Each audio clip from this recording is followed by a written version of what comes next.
하나님께서 저와 여러분들에게 주시는 말씀은 시편 103편 1절부터 5절까지 말씀 교독, 제가 한 절 읽고 여러분들이 한 절을 읽도록 하겠습니다. 내 영혼아 여호와를 송축하라. 내 속에 있는 것들아 다 그 송호를 송축하라. 내 영혼아 여호와를 송축하며 그 모든 은택을 잊지 말지어다.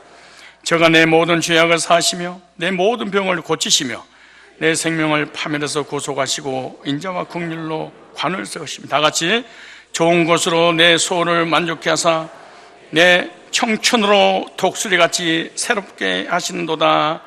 아멘. 오늘 본문을 중심해서 여호와를 송축하라 라는 제목으로 말씀을 증거할 때 송축할 수밖에 없는 이유를 깨닫고 송축하는 성도들로 바뀌시기를 축복합니다. 어느 목사님이 혼자서 등산을 하다가 절벽 밑으로 굴러 떨어지게 됐습니다. 떨어지다가 절벽 가운데 나무 한 그루가 뻗쳐 있는데 그 뻗쳐 있는 나무 가지를 간신히 붙잡았습니다.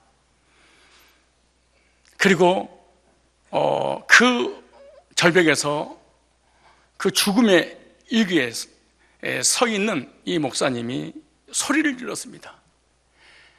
이 위에 누구 없습니까? 그리고 소리를 질렀더니 음성이 들려오기를, 내 아들아 염려하지 마라. 내가 너와 함께 할 거야 라고 음성이 들려지자 음성을 들려주는 그분이 궁금해서 누구십니까? 라고 소리를 질렀더니 또 음성이 들리기를, 네가 믿는 하나님인지라. 이렇게 음성이 들리시더래. 하나님, 저를 살려주시기만 한다면 남은 생에 신앙생활 잘하고 성도들 목회 설교하면서 안 까고 위로하고 격려하고 복음을 전하는 사명을 감당하는 목사가 되겠습니다. 살려주세요 라고 외치자 하나님께서 또 음성이 들려주셨습니다. 그래, 내가 살 길을 주겠다. 네가 잡고 있는 그 나무를 놔라. 하나님 간신히 잡았는데 이걸 놓으면 낭떠러져서 죽어요. 네 믿음대로 될 것이니라.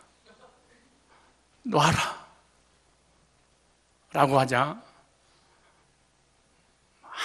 한동안 침묵의 시간이 흘렀습니다.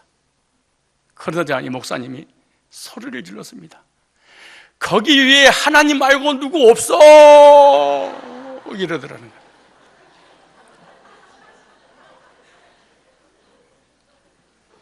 그 다음은 여러분이 상상하십시오. 하나님을 믿는 것은 하나님을 전폭적으로 신뢰하고 의뢰하는 것이고, 신뢰하고 의뢰를 하는 사람들은 하나님을 향해서 기도와 간구로 너희 구할 것을 감사함으로 아뢰면 그리스도 안에서 우리의 생각과 마음을 붙잡아 주실 뿐만 아니라 그 문제로부터 주님은 이길 수 있는 힘을 주시는 것입니다. 성경에 보면 참 순서를 기가 막히게 써놨는데 기도와 간구 이렇게 써졌지 간구와 기도 이렇게 써있지 않아요. 그래서 간구라고 하는 것은 나의 필요를 하나님 앞에 요청하는 것을 간구라 그렇습니다. 기도라고 하는 것은 불교, 무당, 타종교, 불신자들이 어떤 신의 대상을 향해서 이렇게 부르짖고 기도하는 그거하고 달라요. 성경에서 기도라고 할 때는 기도와 찬양하고 같은 의미입니다. 도고는 남을 위해서, 간구는 나의 필요를 위해서, 기도는 찬양을 하는 것이다, 같은 말입니다. 그런데 우리는 찬양을 하지 않고 거의 간구하고 도구를 할 때가 참으로 많이 있습니다. 기도라는 말은 다른 말로 찬양이라고 하고, 찬양이란 말을 다른 말로 기도라고 하는 것인데, 찬양이란 어떤 의미가 있냐? 하나님이 어떤 분이신가를 고백하는 것을 찬양, 기도 이렇게 말합니다. 하나님의 됨을 뭐하는 거? 고백하는 것을 찬양 이렇게 말하죠. 하나님이 여러분 어떤 분입니까?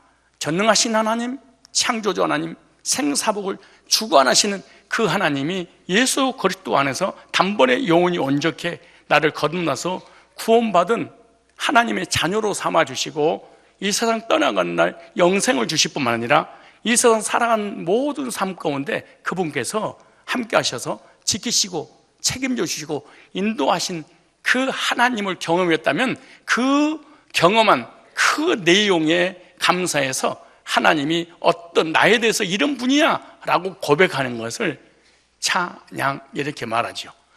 찬양이라고 하는 그곳에다가 곡조를 붙이면 찬송, 노래가 되는 겁니다.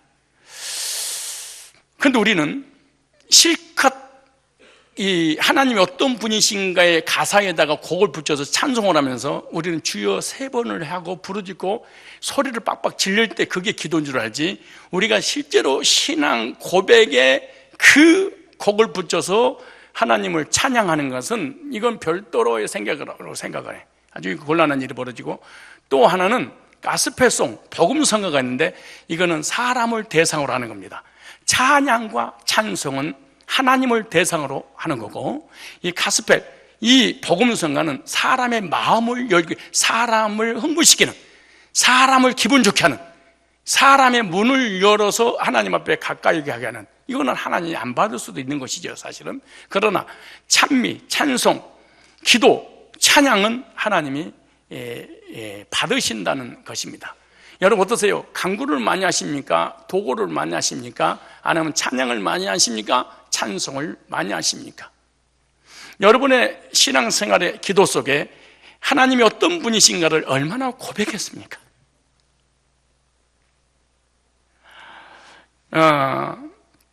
오늘 본문에 보면은 송축이라는 단어가 나옵니다. 송축이라는 말은 하나님께서 나에게 주신 복을 믿음으로 찬송하는 것이다. 이게 송축입니다. 즉 받은 은혜, 하나님께서 내게 베풀어 주신 은혜를 기억하고 있다가 하나님 앞에 하는 거에 감사하는 거죠. 하나님은 우리에게 많은 복과 은혜를 주셨습니다.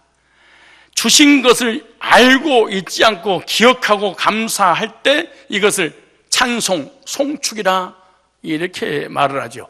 하나님 앞에 3시간, 4시간 동안 도구를 하고 간구를 하고 부르짖고 금식하고 매달리고 정성을 다해 새벽부터 기도한다 할지라도 어떻게 보면 찬송, 찬미하고는 아무런 관계가 없을 수 있는 불신자의 기도일 수도 있습니다. 혹시라도 하나님께서 여러분이 주신 복들을 잊어버렸다면 오늘 기억하시기 바랍니다. 오늘 시편 103편 1절에 보면 내 영혼아 여호와를 송축하라, 내 속에 있는 것들은 다 그 성으로 송축하라. 하나님께서 엄청난 은혜를 주셨는데 그 은혜를 기억하고 하나님을 찬송하는데, 이 세상에서 가장 불행한 사람 누구냐? 하나님 은혜를 기억하지 못하고 잊어버리는 사람, 감사가 없는 사람처럼 불쌍한 사람이 없습니다. 이스라엘 역대 왕 중 가장 하나님의 사랑을 크게 받은 왕이 있었는데 다윗 왕이었습니다. 다윗은 주님께서 주신 은혜를 하나도 잊지 않고 끝까지 감사했던 왕이 다윗 왕입니다. 사람은요, 거지로 있다가 권세를 잡고 거지 생활하다가 물질을, 즉 신분이 바뀌게 되면 사람이 겸손한다는 게 쉽지 않습니다.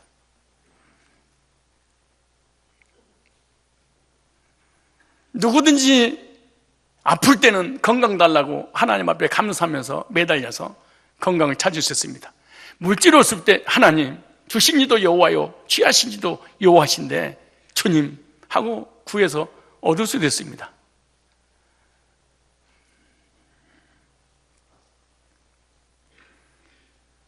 명예도 마찬가지입니다. 그러나 그것이 지속되는 것이 아닙니다. 그것을 기억하는 사람만이 덜 감사를 하게 되는 것입니다. 다윗은 주님 은혜를 잊지 않았던 내용이, 우리 1절 한번 다 같이 읽어볼까요? 시작. 내 영혼아 여호와를 송축하라. 내 속에 있는 것들아 다 그 성호를 송축하라. 다윗처럼 거듭난 성도라면, 진짜로 하나님의 자녀라면, 신분이 하나님 자녀로 진짜로 바뀌었다면 어떤 상황, 어떤 환경, 어떤 고난, 어떤 시련이 온다 할지라도 잊지 않는 것이 있는데 그것이 기본 감사입니다. 성도는 잘 돼도 감사하고 안 돼도 감사하고, 건강해도 감사하고 아파도 감사하고, 흥해도 감사하고 망해도 감사하고. 그래서 성도는 범사에 뭐해라? 감사해라. 감사가 사라지는 이 사람은 불신자보다 사실은 예수님의 이름으로 더 불행하게 살아가는 것입니다. 참 고통스럽게 살아갑니다. 오늘 다윗은 본문에 왜 여호와를 송축해야 하는 이유, 본문 1절부터 5절까지 세 가지를 말씀드렸습니다. 오늘 우리가 감사될 이유, 다윗의 신앙을 본받아서 세 가지를 기억하고 세 가지가 회복된다면 우리는 다윗과 같은 믿음으로 여호와를 송축하게 될 것입니다. 오늘 첫 번째 보니까 1절부터 3절까지 읽겠습니다. 시작. 내 영혼아 여호와를 송축하라. 내 속에 있는 것들아 다 그 성으로 송축하라. 내 영혼아 여호와를 송축하며 그 모든 은택을 잊지 말자다. 모든 은택을 잊지 말자다. 3절에 시작. 저가 내 모든 죄악을 사하시며 수도. 여기까지 읽겠습니다. 첫째,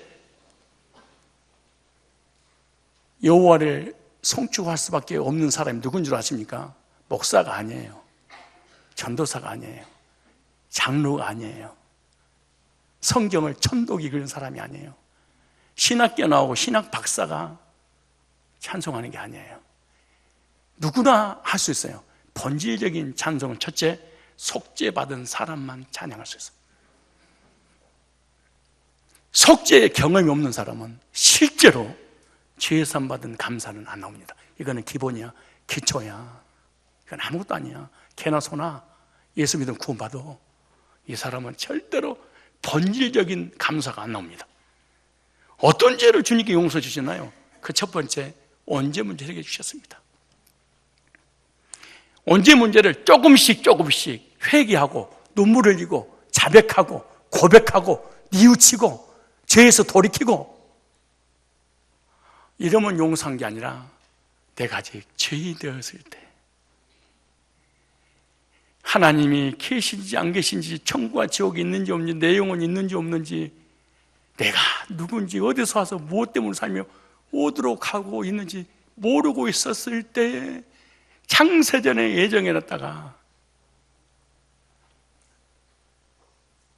2000년 전에 십자가의 구속을 단번에 완성하셔서 우리가 안 믿어지니까 성령을 보내주셔서 복음을 들을 때 성령으로 인을 쳐서 성령 세례를 받고 거듭나서 죄산 받도록 하는 것이, 우리 인간의 행위가 0.00001%가 개입된 게 아니고 전적인 하나님 은혜로 단번에 영원히 속죄함 받았기 때문에 이렇게 속죄받은 사람은 감사할 수밖에 없다는 거예요.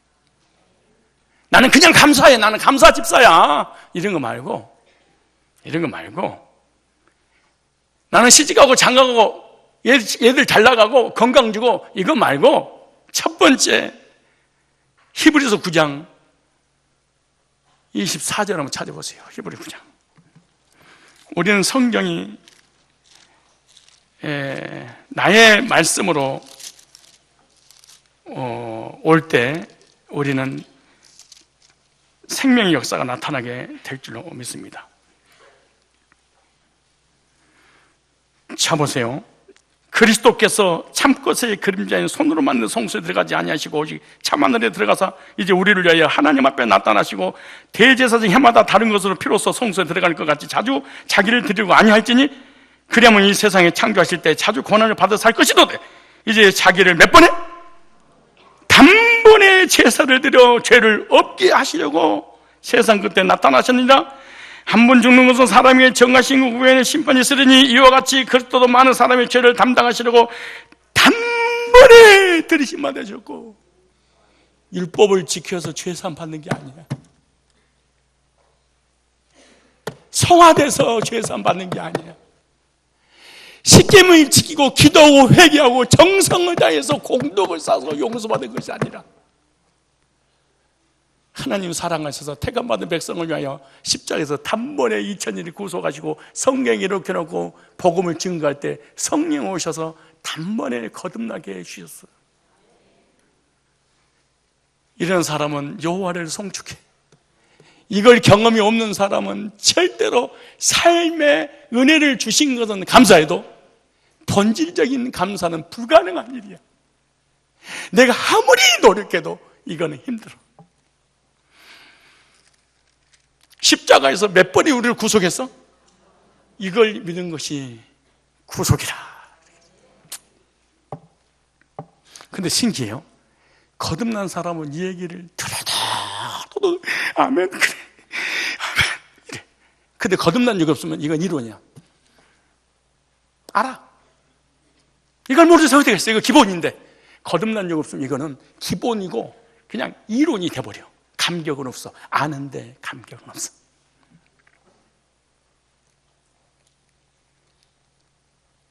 성경을 천독을 읽어도 이 말씀이 내려올 때 감동이 안 와요. 왜? 이들은 행위로 구원을 이루어가려고 하기 때문에 그런 거예요. 히브리서 10장 10절 보세요. 히브리 10장 10절을 봐봐요. 자, 예수님은 이렇게 구장해놓고 10장 10절은 우리에게 적용이야. 자 보세요. 10장 10절 시작. 이 뜻을 조차 예수 그리스도의 몸을 단번에 들으심으로 말미암아 우리가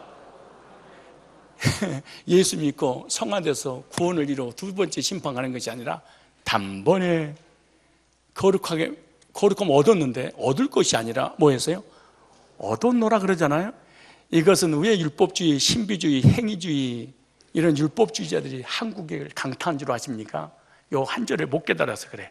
그럼 이 말을 못 깨달았다는 얘기는 어떤 얘기냐? 이 본문을 상태의 변화로 본 거야. 육체의 행위의 변화로 의로워지려고 한 거야. 그런데 이 본문은 상태의 변화가 아니야. 하나님의 자녀로서 신분을 변화시켜 주는 거지. 즉 거지를 왕자로 신분을 바꿔주듯이 죄인을 의인이라고 진노의 자녀를 하나님 자녀라고 신분 상승의 변화인데 이 본문을 가지고 모든 이단들이 상태의 변화로 본 거야. 그래서 새벽부터 부르짖으면서 회개하면서 용서해줘서 구원해달라고 아버지 랄랄랄랄랄랄랄라 아버지 용서해주세요. 변화시켜주세요. 전 세계의 사람 지구 역사에 아담 이후로 변화된 사람 한 명만 데려가 봐.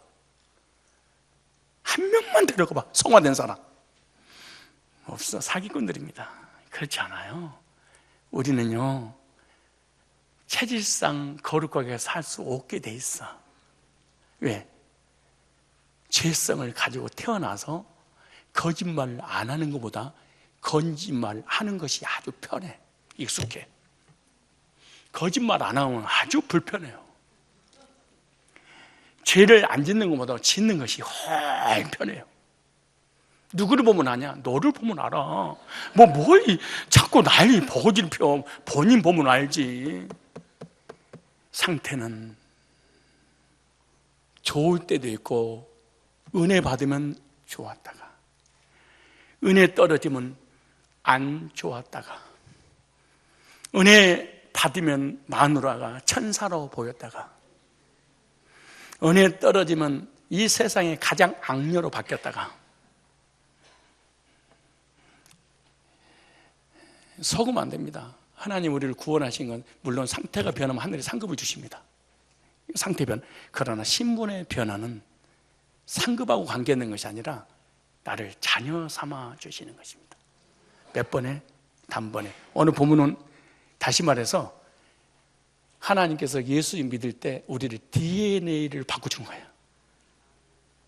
누구 DNA로? 하나님의 자녀 DNA로. 이것이 신분이 바뀐 건데 사람은 이 한마디를 이해를 못해서, 그러니까 노력을 해서 행위로 이루어지려고 하다가 망해버린 거예요. 다시 14절 보세요. 우리 신분을 어떻게 바꿔줬나? 14절. 오늘 히브리 10장 14절이에요. 시작. 저가 한 재물 예수님으로 이름으로 거룩하게 될 게 아니고 우리가 언어 몰라도 영어 몰라도 한문 몰라도 이거 성경 번역 진짜 잘 됐어요. 잘 됐습니다. 거룩하게 될 게 아니고 거룩하게 된 자들을 언제까지? 영원이란 말은 뭐예요? 미래잖아. 미래 다음이잖아. 우리의 죄하고 상관없이 영원히 온전케 진행해 가는 것이 아니라 하셨는지라 이 말을 때 명심하셔야 됩니다. 구원파에 안 빠지려면. 신분을 바꾸지 하나님의 공의와 율법은 그러나마 있어서 죄를 지으면 징계는 해. 그러나 단번에 하나님 자녀를 삼아주신 이것은 취소되는 것은 아니야. 율법하고 아무런 관계없이. 히브리서 10장 다시 보세요. 17절. 자, 히브리 10장 17절 다시 보세요. 시작. 또 저희 죄와 저희 불법을, 이거 뭐 언제를 다시는 뭐하지 않겠다? 기억지 않겠다. 왜 그러신 거예요? 화목제물 대신 예수님을 통해서 하나님의 사랑을 체험하고 구원받게 되기 때문에 그런 거예요. 이런 은혜를 받았다면 하나님을 어떻게 송축하지 않을 수가 있냐? 율법주의는 송축이 불가능합니다. 노래는 해도. 죄산 받는 감사는요, 찬송가 190장이죠. 이후에 천국 올라가 더 좋은 노래로 날 구속하신 은혜를 늘 찬송하겠네. 우리가 죽으면요, 성경도 못 가지고 가고 여러분의 외모도 못 가지고 가고 물질, 명예, 권세, 땅에 있는 것은 단 손톱에 때만큼도 못 들어가고 딱 한 가지 가가지고 구원의 감격의 노래 딱 하나만. 죄산 받았다면 여호와를 송축해야 될 것입니다. 하박국 선지자는 다 망했습니다. 여호와로 인하여 기뻐하리로다. 이렇게 언제 문제 해결 받은 사람은 하나님 은혜에 감사해서 늘 하나님을 송축해. 이걸 기억하고 있다가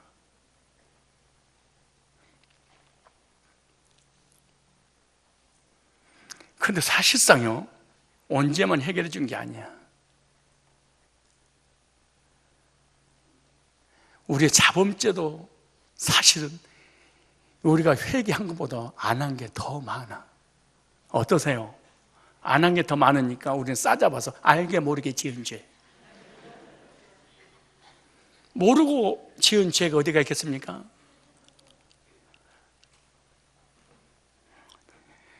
구원받은 것도 너무너무 감사한데 자범죄까지도 하나님께서 무限의 용서해 줄 때가 얼마나 많은지 모릅니다. 자, 8절 9절 보세요. 오늘 시편 103편 8절 9절 한번 살펴볼까요? 자, 보세요. 왜 자범죄까지 용서해 주시나? 자범죄 회개하지 않으면 지옥 갑니다. 모든 이단들이 만들어 놓은 거잖아요. 속으면 안 되지. 8절 보세요. 시작. 여호와는 자비로우시며 은혜로우시며 노하기를 더디하시며 인자하심이 풍부하시도다. 항상 경책지 아니하시며 노를 영원히 뿜지 아니하시도다. 10절 시작. 우리의 죄를 따라 처치하지 아니하시며 우리의 죄악을 따라 갚지 아니하셨으니. 무슨 말이에요? 죄를 지을 때마다 우리에게 매를 대내시는 것이 아니라 하나님의 자비와 긍휼이 너무너무 무궁하시기 때문에 계속해서 뭐 하는 거예요?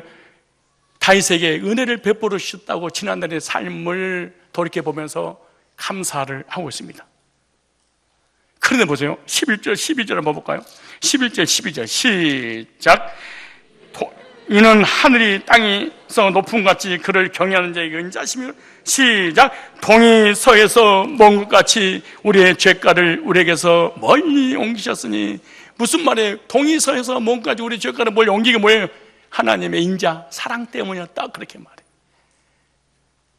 누가 하나님의 사랑에서 끊으리요 그렇게 말하잖아요. 그러니까 하나님의 사랑이 너무너무 크니까 자범죄까지도 용서해 주셨는데 뭐라고 하냐? 이러니 내가 어떻게 구속의 은총을 잊어버릴 수 있겠냐? 다시 그렇게 고백하는 거야. 우리의 죄를 따라 처치하지 않냐고 죄악을 따라 갚지 않냐. 매일의 삶 속에서 우리는 계속해서 죄를 지면 우리 하나님은 계속, 여러분 아이들의 특징이 뭐세요? 그렇게 집안을 깨끗하게 청소해놔도 아이들이 한 바퀴만 돌면요 쓰레기장으로 바꿔버려요. 쓰레기터로 바꿔버린 거 끝나는 게 아니야. 쓰레기터로 바꾸면 아이들을 혼내고 때리고 묶어놓고 결박시키지 않습니다. 그러면 엄마가 절절절 쫓아내면서 사명이 있습니다. 아이들이 어지르는 거, 뭐 하는 거, 질서 정리하고 닦는 사명이. 우리가 짓는 사명이 있는데 그 사명이 죄를 짓는 사명 아닙니까? 근데 주님 우리들이 절절절 쫓아오면서 우리 죄를 씻어주는 그 사명입니다. 옛날에 우리 어렸을 때, 지금 이제 사람들이 감사거리가 너무 좋은 게 많아서 안 하는데, 우리 어렸을 때 연필이라는 게 있었습니다. 연필은 여러분 좀 모를 거예요. 연필, 펜슬, 연필. 그것은 원래 지우개가 달리지 않고 그냥 연필만 나왔습니다. 근데 그 연필을 깎아가지고 쓰니까 실수를 했어. 실수를 하다가 침으로 지워서 종이가 빵꾸 날 때가 한두 번이 아니야. 그때 고안해낸 사람이 있었어. 아, 우리 인간은 실수가 많구나. 그래서 그 옆에다가 뭐 해서 지우개를 달아서 그 다음부터 나와. 그래 지우면 바로 뭐하도록 지우도록. 요즘은 더 큰 지우개가 나와 또 지워버려. 요즘 컴퓨터, 핸드폰 봐보세요. 문자를 쓰다가 잘못된 거 있으면은 지우도록 다 만들어놨어. 마찬가지야. 구원받고 난 다음에 우리가 죄를 안 질 것을 주님이 확신하지 않았어. 연약한 존재인지 주님은 아시고 주님의 사랑의 긍휼로 우리를 계속해서 죄를 지워주시는 하나님의 사랑이야. 그러면서 내가 여호와는 나의 지우개시구나. 뭐를 지워주는 지우개예요? 나의 죄를, 자범죄도 지워주시는 나의 사랑의 지우개가 하나님이시구나 깨달았어. 여러분 한번 생각해 보세요.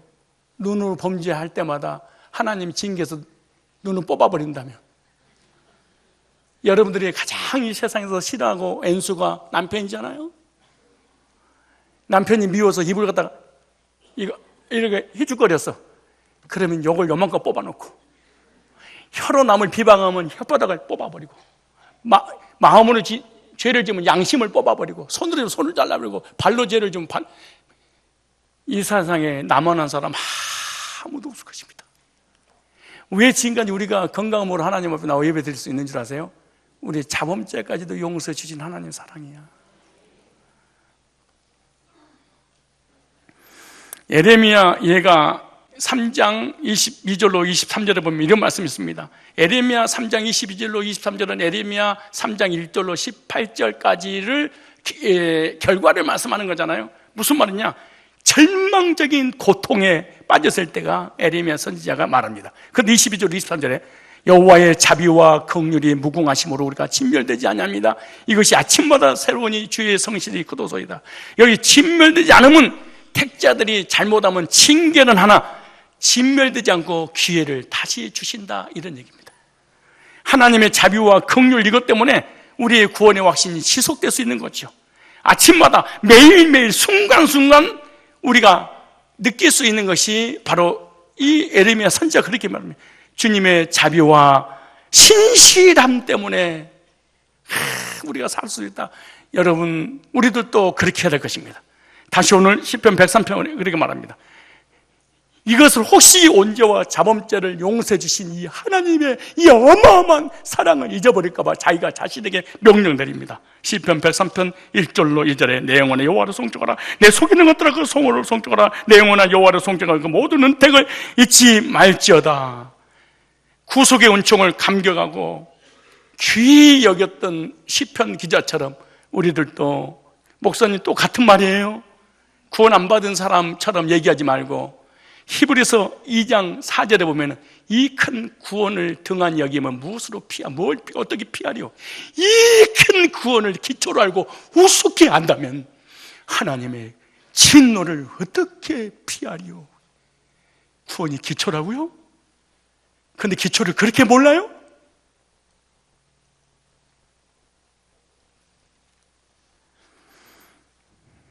왜 목사님 이런 말씀 오늘 전하는 거예요? 다음 주가 추수감사 주일입니다. 하나님께서 내게 베풀어진 은혜를 기억하고 감사 1년 하면 하도 감사하니까 1년에 2번 해야 될 거 아니겠냐? 맥주 추수.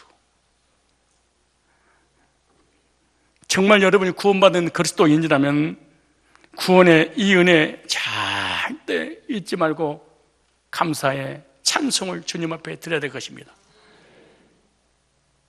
나 속죄함을 받은 한없는 기쁨을 헤아릴 수 없어서 늘 찬송합니다. 나 속죄받은 후 주의 이름 찬송. 그렇게 속죄받은 사람만 찬송. 어떤 찬송? 본질적인 근원적인 신분의 변화에 관한 찬송을. 누구든지 상대적 찬송은 하나님 앞에 할 수 있어. 쟤보다 더 건강하고, 쟤보다 더 많이 배우고, 쟤보다 더 많이 갖고, 쟤보다 더 잘생기고, 쟤보다 응답 받은 거 누구든지 진짜 개나 소나 감사할 수 있어. 그러나 나 속죄함을 받은 후 한없는 기쁨을 헤아릴 수 없어서 늘 찬송함. 진짜로 거듭나기 전에는 이 찬송 불가능한 일이야.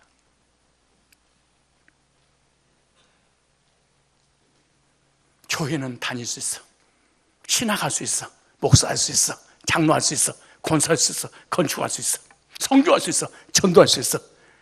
속죄받은 것은 감사할 수 없어. 할 수 있는데요, 기초 안에서 하는 거예요. 구원 받았으면은 정말로 찬송가 184편 1절을 불러야 돼. 시작. 나 속죄함을 받은 후 한없는 기쁨을 헤아릴 수 없어서 늘 찬송함니. 그다음 보세요. 나 속죄받은 후 주를 찬미하겠네. 나 속죄받은 후 주의 이름 받기 전에 찬양하는 거야? 받고 난 다음에 찬양하는 거야? 받은 후에 찬미하겠네. 이거 은혜 잊어버리면 이 사람 불신자입니다. 사실은 예수님의 이름으로 불신자입니다. 크리스찬이 아니에요. 어떻게 알아요? 불신자하고 교제해 보세요. 정치, 경제, 사회, 종교, 세상 돌아가는 얘기하고 똑같이 당신하고 하잖아.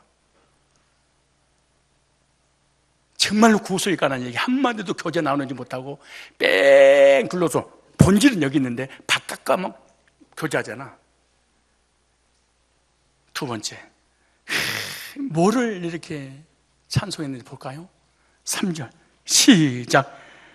저가 내 모든 죄악을 사시며, 두 번째, 내 모든 병을 모양하시며 고치시며 건강 주신 거 감사했어. 이건 삶이죠. 이제 저와 여러분이 하나님께서 건강 주셔서 이 자리에 앉아 있는 줄 압니다. 건강의 복을 주심에 감사해야 돼요. 우리가 지금 호흡하며 살고 있는 자체가 얼마나 큰 은혜입니까? 그래서 호흡 있는 자마다 여호와를 찬양하라. 왜? 호흡을 주신 여호와이기 때문에 그런 거 아니겠습니까? 시편 118편 17절로 보면은 내가 죽지 않고 살아서 여호와의 행사를 선포하리로다. 여호와께 나를 심히 경책하셔서도 죽음에는 붙이지 아니하셨도다. 내가 의의 문을 열자. 내가 여러분 죽음에 붙이지 않는다면 구원받은 사람이 죄를 짓기 때문에 하나님 공의가 있기 때문에 징계를 하니까 그러나 매는 됐대 진멸은 시키지 않았대. 불신자들은 진멸시키고 구원받은 사람은 징계를 하지. 왜? 잘되라고 부모가 혼내는 것처럼. 우리 주변에 얼마나 많은 질병들이 있습니까? 그 질병 중에 하나만 걸려도요 우리는 살아나지 못합니다. 감기만 걸려도 죽겠니 못 살겠니 주님 데려가다 달라고 그러는데, 그런 무수히 많은 질병에서 주님께서 건져주셨기 때문에 우리가 하나님을 찬양하고 예배 자리에 와 앉아 있는 거예요. 이거 잊으면 안 됩니다. 건강 주신 거. 하나님은요 감사하는 자에게 더 큰 감사거리를 주시는 거예요. 건강 주신 거 감사하면 더 건강 더 주시는 거야. 있는 거 감사하면 더 많은 걸 하나님 채워주셔. 진짜 감사 인색하면 안 돼. 세 번째, 삶에 풍성한 복을 주신 거 감사해야 돼. 오늘 4절 5절 4절 5절 시작. 4절 시작. 내 생명을 파멸해서 구속하시고 인자와 긍휼로 간을 세우시며, 4절만 다시 시작. 네 생명을 파멸해서 구속하시고 인자와 긍휼로 간을 세우시며. 첫째, 삶의 풍성한 복이 뭐냐? 인자와 긍휼로 간을 씌우셨다. 관은요 누구만 쓰는 거냐? 대제사장들, 제사장들이 쓰는 것이 관이지. 하나님을 성격의 성소, 지성소에 들어가면서 관을 쓰잖아요. 무슨 말이야? 예수 그리스도 안에서 우리에게 제사장권을 회복시켜 주셨어. 왕 같은 제사장으로. 근데 제사장을 누구를 시키냐? 성경에 나와 하나님의 사랑을 받은 사람에게 내가 제사장의 직분을 주노라 그래. 그래 목회자는 아무나 가면 되는 게 아니라 하나님의 사랑을 받는 사람만 이 제사장의 반열에 들어가도록 구약이 한 거잖아요. 근데 어떻게 뭐냐? 인자와 긍휼로 간을 씌우시고, 이 관 모자인데 사랑의 관을 머리에다가 씌우시고 내 사상에다가 내 머리에다가 내 속에다가 내가 너를 얼마나 사랑한 줄 아니? 모자를 씌워버렸대. 그건 하나님만 알고 우리 모르고요. 가봐야 알고요. 사랑받는 우리가 어떻게 알아요? 관을 안 씌우셔줘서 그래. 이 사랑의 관, 사랑의 모자를 씌웠다 무슨 말이에요? 이 사람은 내가 특별히 사랑하는 사람이야 그 말이에요.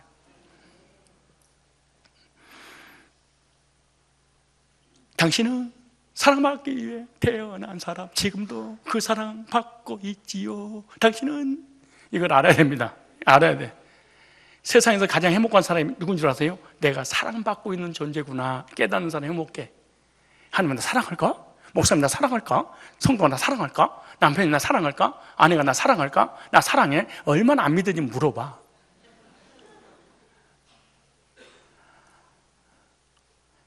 사람이 왜 불행하냐? 사랑받고 있는데 사랑받고 있는 걸 몰라. 진짜 불행한 사람이에요. 왜 우울증을 주고 자살한 줄 아세요? 사랑받고 있는 줄을 모르니까 애롭고 고독하고 쓸쓸해서 죽어버리는 거예요, 사람이. 이사야 43장 4절에 보면은 내가 너를 보배롭고 존귀하게 여기 너를 사랑하였은즉 사랑의 모자를 썼을 때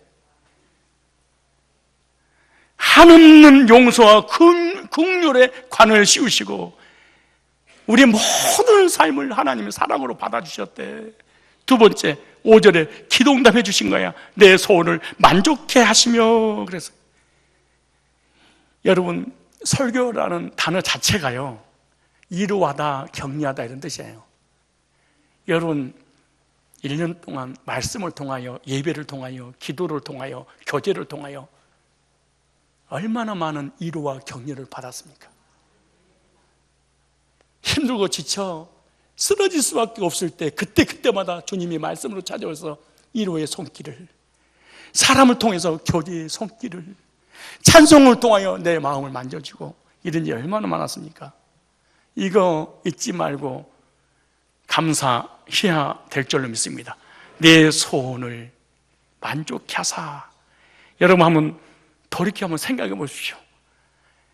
여러분 마음의 소원들을 얼마나 많이 이루어졌습니까? 그리고 얼마나 많은 힘을 하나님께 받았습니까? 이미 이 세상 끝장내고 싶을 때마다 끝장낼 수 없는 것은 그때마다 순간순간 주님이 나에게 찾아오셔서 이루어시고 격려 주시고 평강 주시고 안위를 주시고 힘을 북돋아 주셔서 오늘 이 자리까지 온 거 아니겠습니까? 여러분 그렇게 믿어지십니까? 따라서 합시다. 그리스도인의 힘은 돈이다.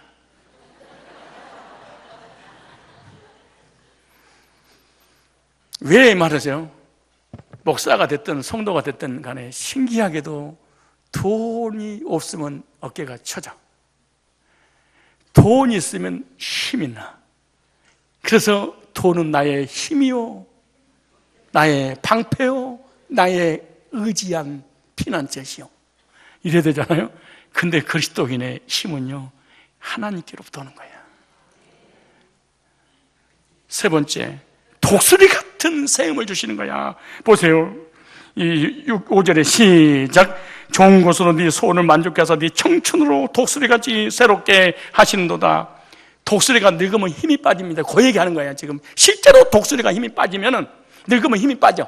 풀이도 늙으니까 먹을 수도 없어. 그래서 높은 바위 산꼭대기 그 나무에 올라가서 한 달 동안 앉았습니다. 그러면 첫 번째 옛날 부리가 빠져버립니다. 두 번째 새부리가 납니다. 그리고 털갈이 가게 됩니다. 새털이 납니다.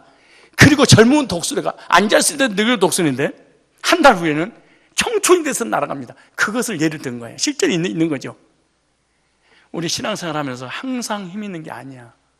때로는 신앙의 꼰대가 되기도 하고 늙어버리고 자포자기하고 괜히 하나님 믿었다 싶기도 하고 또 믿긴 믿었는데 너무 빨리 믿었다 하기도 하고 그래서 우편 강도가 그렇게 부럽기도 하고 그런데 그만두자니 천국과 지옥 있는 것도 알아버렸고 그만두자니 하나님 계신 것도 알고 그만두자니 옛날에 은혜 받고 응답받은 것도 알아버렸고 기도하다가 나도 모르는 사이에 랄랄랄 하는 바람에 구원받기 전에 또 방언도 받아버려가지고 이거 하나님 주신 건지 마귀가 준 건지 지가 준 건지 지가 받은 것인지 어떻게 한 줄 헷갈려서 궁금해서 또 교회에 와야 되고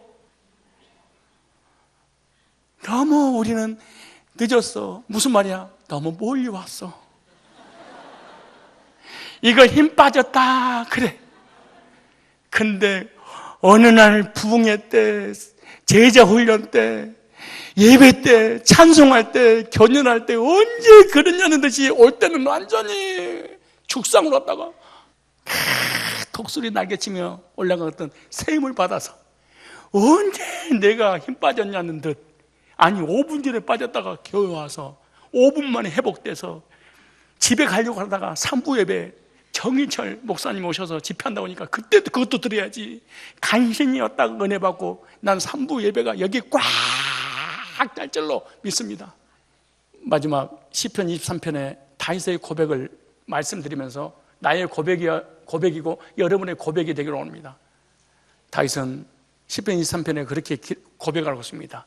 지난날의 과거를 돌이켜보니 전부 다 하나님은 나의 목자가 돼서 나를 인도하셨구나.